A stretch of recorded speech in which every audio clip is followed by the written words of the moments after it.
It's time to check out the Puking Pastels display and see what Fred and George are up to. It's the Weasley's Wizarding Wheezes Community Day. I'm Professor Vocus, and this is Harry Potter Wizard Unite.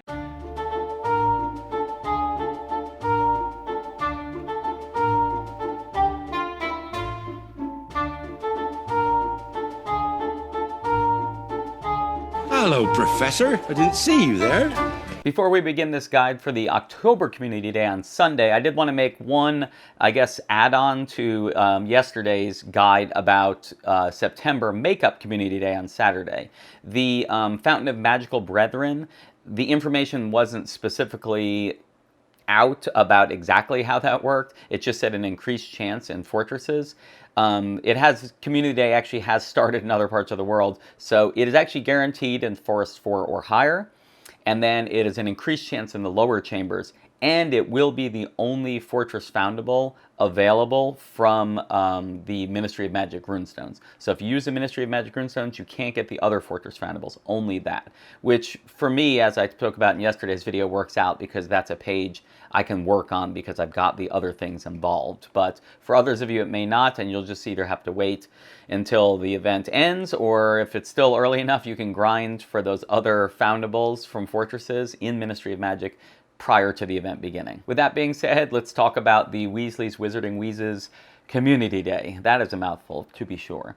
Anyway, this will happen on Sunday, October 18th, and it goes 24 hours, which, since Saturday goes 24 hours, literally 11:59 on Saturday, almost midnight, you'll be in one Community Day, and then 2 minutes later, boom, the other Community Day will start, if you happen to be awake at that time. Anyway, it is all day Sunday, so you have the whole day to work on it. There will be increased spawns from Weasley's Wizarding Wheezes pages, and that's going to be Lee Jordan, the Puking Pastel display, and then Proprietor Fred and Proprietor George, specifically from the Wizarding Wheezes, because Fred and George also appear on another registry. Just like Saturday's Community Day, Tonic for Trace Detection will be the same thing. It'll be a 1-hour brew time.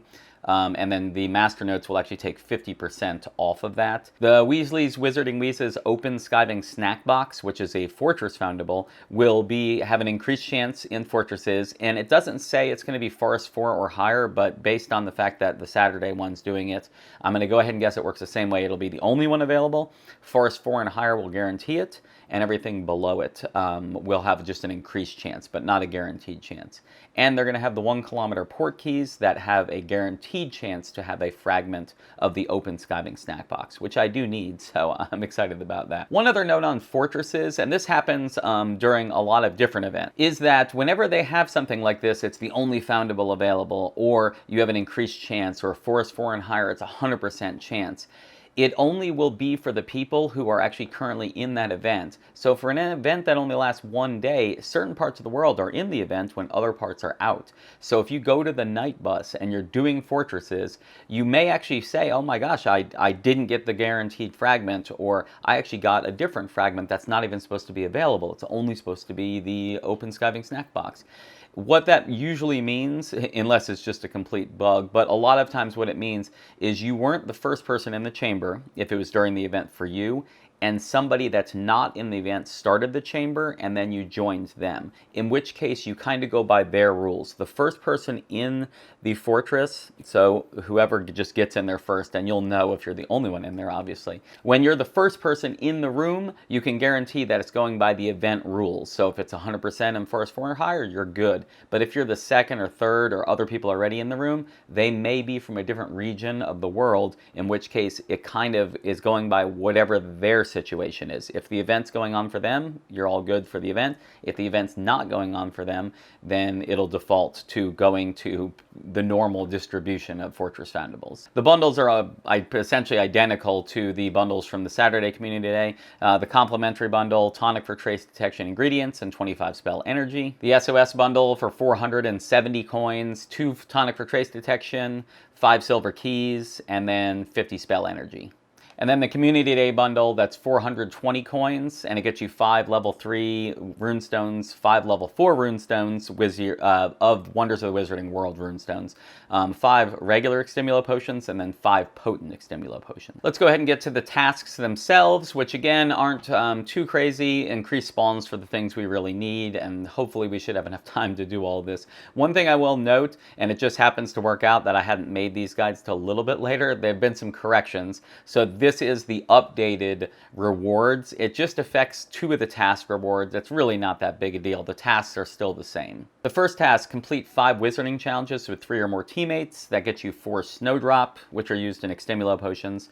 But my normal reminder, 3 teammates, include yourself. So you and 2 other people do include this. So if there's already 3 people in a chamber, including you, and they're joining because they know this and they just probably want to get through that. So just 5 wizarding challenges, 3 teammates. While you're in those wizarding challenges, you need to use 7 Extimulo potions. It can be any type. So it can be a normal one, a strong Extimulo, or potent Extimulo, and that's going to get you a silver key. One other thing I've seen people doing, or at least heard about people doing, and I've done it a couple times now, is if you hate kind of wasting your Extimulo potions in fortresses, go ahead into fortresses and use them right when you're about to win the battle, essentially. So if you have, like, say, an Extimulo and you have 3 charges on it, go ahead and use the Extimulo, go ahead and do that last hit, and then after you leave the chamber, you can use those other 2 charges for traces if you want. So if you feel like it's a waste to use them in fortresses, you can actually use it right before you're about to exit the fortress, like right before you're about to do the last hit.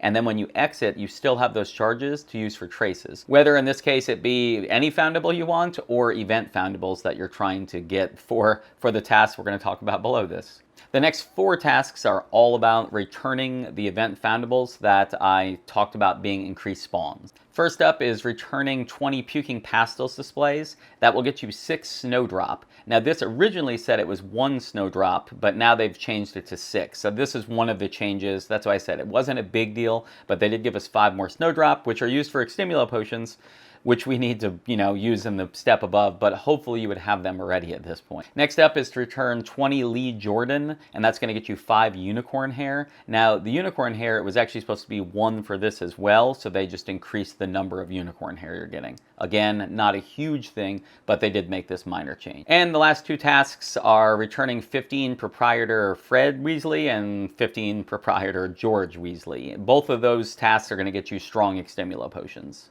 And if you finish all those tasks, you're going to get 3 Defense Against the Dark Arts books, 3 spell books, 40 gold, 200 experience, and 20 spell energy. So not a ton to do to prepare for this event. Having the Extimulo potions ready for the wizarding challenges would be about the only thing. So if you're going to do anything prior to Sunday, is just go ahead and start brewing some Extimulos if you don't already have some, or at least just have 5, so when you get enough Freds and Georges and you get those 2 strong Extimulos, you can always use those in fortresses. But in bottom line, just have 7 you have available to yourself. Some of the daily rewards, you're going to get them anyway, so you should have some if you don't use them between now and then. Lastly, I just wanted to talk about the fact that I really like these community days because I'm on the page right now, Weasley's Wizarding Wheezes. I'm only on bronze, but everything for this event is all on this page. And I love that community day, and I almost think all of them should do this. Go ahead and pick pages and just give us this page itself. Not all the pages work this way because some of them have multiple fortress foundables,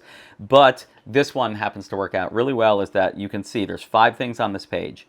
4 of them are the increased spawns, and then it's the fortress foundable that they're guaranteeing for us, which means over this day you can just dedicate your time to this page. So people that, like me, that haven't prestiged yet have a chance to prestige. Now you can see actually I actually have the Puking Pastels, Lee Jordan, Fred, and George, all of them I'm max fragments on. I'm ready to place them. The only one, Skiving Snack Box, I'm actually 1 out of 14, so I'm really looking forward to using runestones to just start knocking this away. I probably won't even do Force 4 or higher just because it's so energy intensive.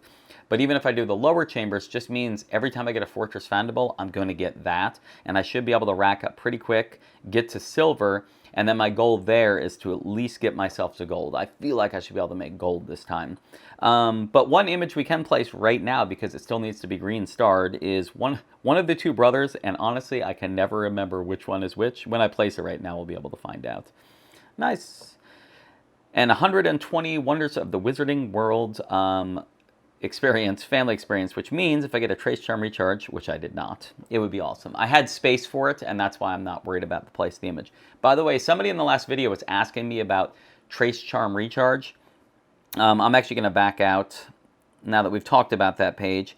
So under my Trace Charms over here, I'm 3 out of 5. So hopefully you remember what the Trace Charm is. We can actually go to my SOS training and go to the Field Charms. And I'm talking about this. If you get this by using your SOS tree, even very early on, you're going to get this. And it's the Trace Charm that you just put on Foundables, and then they make more Foundables. It used to be a lot better, but not as good now. In the SOS tree here, under it's Calamity Essentials 2, all the way down the level 32 node, which is kind of in the middle of my screen right now. If I go to the right and then down, there's a treasure trunk. It's called Studious Success. It says, this lesson allows treasure trunks the chance to reward you with a Trace Charm spell charge. So what happens is, every time I get a treasure trunk from filling up a family registry, when it ranks up there, you get a treasure trunk, and that has a chance to recharge that spell charm right there, or that Trace Charm right there. So I'm 3 out of 5, it would make me 4 out of 5. Unfortunately, if you're maxed out on it, it won't give you one. It'll give it to you, but you have nowhere to put it, so it just kind of goes to waste. So that's a lot of times why I don't place images. Anyway, somebody had asked me about that, so I do save my images a lot of times, because if I don't have space, I don't want to get a Trace Charm recharge and then not get it. That's going to do it for this video. I hope you find the guide helpful. The Brilliant Event Part 2 tasks have just come out, so I definitely will be making a video guide about that. It'll probably come out, I'm guessing Sunday for that, just to give you a little bit of time to start getting through these Community Day weekends. Also, it'll have some interesting information, because we actually got an official response about how they have adjusted the event based on the feedback they got from kind of the past 2 events, but definitely the most recent event. And there's no Brilliant Family Experience requirement in any of the tasks, just so you know right now. As always, thank you guys for watching the video, and I'll see you tomorrow. Knox.